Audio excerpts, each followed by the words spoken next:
Sonu, Delhi cantt से। और आज हम आए हुए हैं दिल्ली यूनिवर्सिटी के एक वुमेन एसोसिएशन में। यहाँ पे अंतर्राष्ट्रीय महिला दिवस के लिए एक कार्यक्रम का आयोजन किया गया था, तो वहीं हम पहुँचे थे आज। जी, आज अंतर्राष्ट्रीय महिला दिवस मनाया गया। यहाँ सभी महिलाओं ने पुरुषों का दृष्टिकोण तो बहुत अच्छे ढंग से रखा, लेकिन महिलाओं का जो दृष्टिकोण है पुरुषों को लेकर के वो क्या है, हालांकि वो बहुत बुरी तरह से हावी है, ये बात सामने आई है।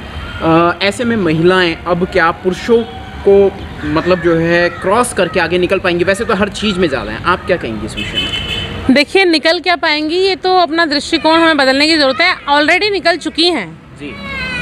तो सदियों से दबोचा गया है इस पर, जो दबोचा गया है और जो आज तक जो होता आया, उन सारे हक अधिकारों को बाबा साहब ने हिंदू कोड बिल देके हमारे ख़त्म कर दिया, उन अत्याचारों को जी। अब हमारी महिलाओं की भी भूमिका बनती है कि वो भी अपने हक अधिकारों की आवाज़ उठाएं और ख़ुद भी आगे से आके अपने हक अधिकारों को लें, छीनें, मांगें, लड़ें उसके लिए। ये हमारी भी जिम्मेवारी है।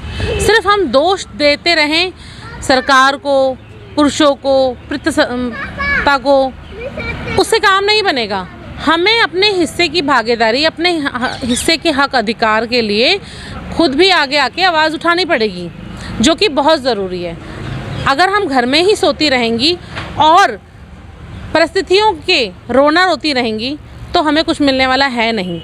क्योंकि जो महिलाएं आज तक आगे आई हैं, जिनकी भी संघर्ष की कहानियाँ लिखी जाती हैं, कहीं ना कहीं उन्होंने खुद मेहनत करी, खुद आगे आई और खुद बढ़ी हैं वो जी। जो युवतियाँ हैं, जैसे JNU में महिला बच्चियों पर हमला हुआ, स्टूडेंट्स पर हमला हुआ, जिसमें अधिकतम युवतियाँ भी थी। फिर ये अंजलि हत्याकांड हुआ है, मनीषा हत्याकांड हुआ है। क्या ये खौफ बैठाने के लिए किया गया है?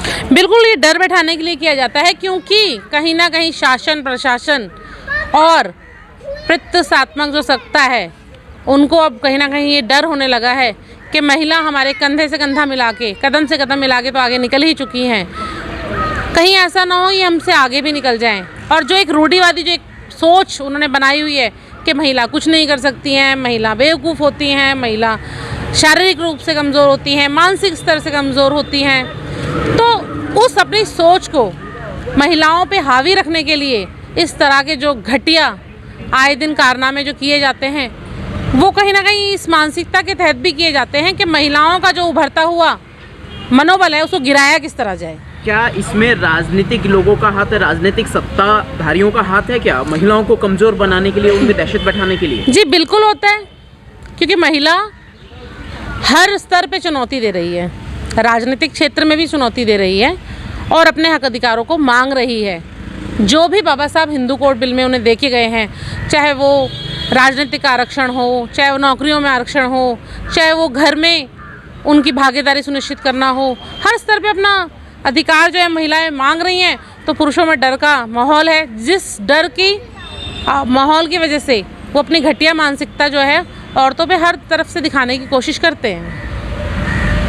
महिला हर क्षेत्र में अपनी भागीदारी निभा रही हैं, फिर भी आपको ऐसा लगता है जैसे महिला यूनिवर्सिटीज़ है, फिल्म इंडस्ट्री में महिला हैं, फिल्म इंडस्ट्री जो पूरी है अपनी इंडिया, हॉलीवुड जी जी, और साथ में हमारी जो मतलब बहुत सारे डिपार्टमेंट में महिला बड़ी तादाद में आज के टाइम में मौजूद हैं, क्या फिर भी आपको लगता है महिलाओं को कहीं ना कहीं कमज़ोर बनाने की पूरी कोशिश की जा रही है? आपकी बातों से ऐसा लग रहा है। देखिए, महिलाएं कहीं भी कमज़ोर हैं नहीं। अब महिलाओं की भागीदारी, आप जैसा आपने खुद ही बताया कि हर स्तर पे बहुत बढ़ चढ़ के हिस्सा ले रही हैं, लेकिन फिर भी कहीं ना कहीं शोषण की शिकार होती हैं, क्योंकि ये जो व्यवस्था है ये 5000 साल पुरानी है।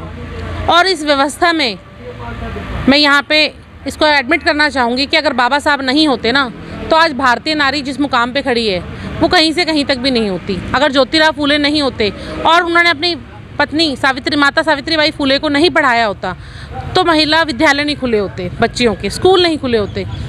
तो हमारे महापुरुषों का इसमें बहुत बड़ा योगदान रहा, जो आज हमारी महिलाएं, आज की आधुनिक नारी यहाँ तक पहुँची है।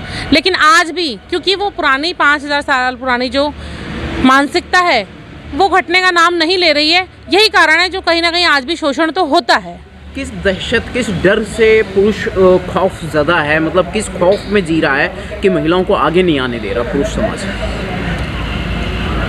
क्योंकि देखिए सृष्टि की लोग किसी को भी बोले सृष्टिकर्ता, मैं कहती हूँ महिला ही इस समाज की, बिल्कुल इस सृष्टि की सृष्टि करता है।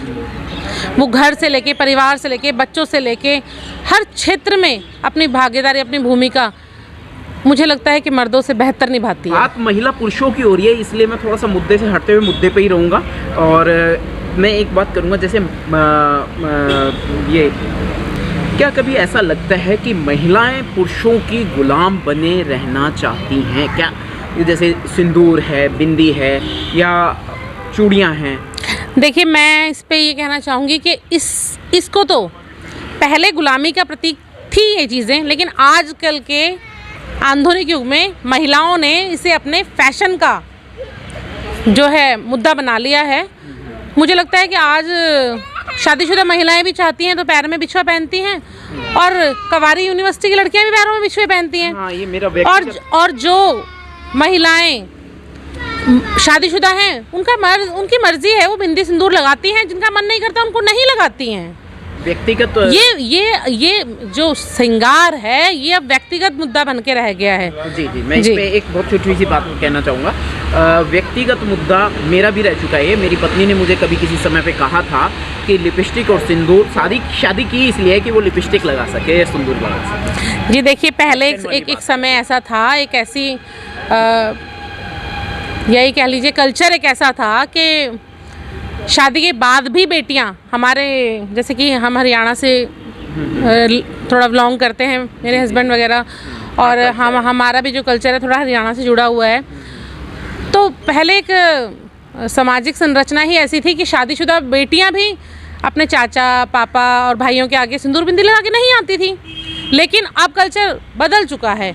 आज कुंवारी लड़कियां भी कॉलेज जाती हैं, अनमैरिड बेटियां भी, वो भी बड़े शान से लिपस्टिक लगा के जाती हैं और उनको कोई रोक टोक नहीं करी जाती। अब ये अपना पर्सनल, देखिए मैं फिर यही बात कहूँगी, ये अब सामाजिक कल्चर का ना होकर ये पर्सनल मुद्दा हो गया है महिलाओं का। आर्थिक तौर पर महिलाएं मजबूत क्यों नहीं बनना चाहती? देखिए क्यों नहीं बनना चाहती, महिलाएं हर क्षेत्र में आर्थिक उन्नति कर रही हैं। बिजनेसमैन से लेके नौकरियों पे लेके आप ठेले कुलची वालों तक पे महिलाओं को देख लेंगे आप, और वो अपनी आर्थिक उन्नति कर रही है। और मैं आपको बता दूं, हमारी महिलाओं ने तो, खास करके एससी समाज की महिलाओं ने तो आज से नहीं, जब से वो गुलामी की जंजीरों में थी तब भी पुरुषों के कंधे से कंधा मिला के आर्थिक उन्नति का जो है योगदान दिया है अपने समाज को। मुझे लगता है महिलाएं नहीं होती तो हमारे भाई इतना चल नहीं पाते, क्योंकि आर्थिक गुलामी इतनी थी। हमारी महिलाओं ने टोकरियां ढोई हैं सर पे कूड़े की, और आज भी सुबह सुबह झाड़ू लेके कुछ हमारी महिलाएं में, तो महिलाएं कहाँ से आर्थिक हिस्सेदारी कर रही हैं, अपनी हर स्तर पे अपना योगदान दे रही हैं, आर्थिक सहयोग दे रही हैं। घर पर के बिना नहीं रह सकती क्या? रह रही हैं सर, और बिल्कुल रह सकती हैं। लेकिन मैं देखिए मैं इस चीज़ की वकालत नहीं करती हूँ, क्योंकि मैं यहाँ पे ये भी कहना चाहूँगी कि बराबर के अधिकार होने का मतलब ये बिल्कुल नहीं है कि हमें पुरुषों से बराबरी नहीं करनी है। हमें सिर्फ अपने हक अधिकार की मांग करनी है, और किसी को नीचा दिखाना महिलाओं की मंशा मुझे नहीं लगता कि बिल्कुल भी होनी चाहिए और ना ही हो सकती। शुक्रिया, बहुत बहुत साधुवाद। जी आपका शुक्रिया, धन्यवाद, थैंक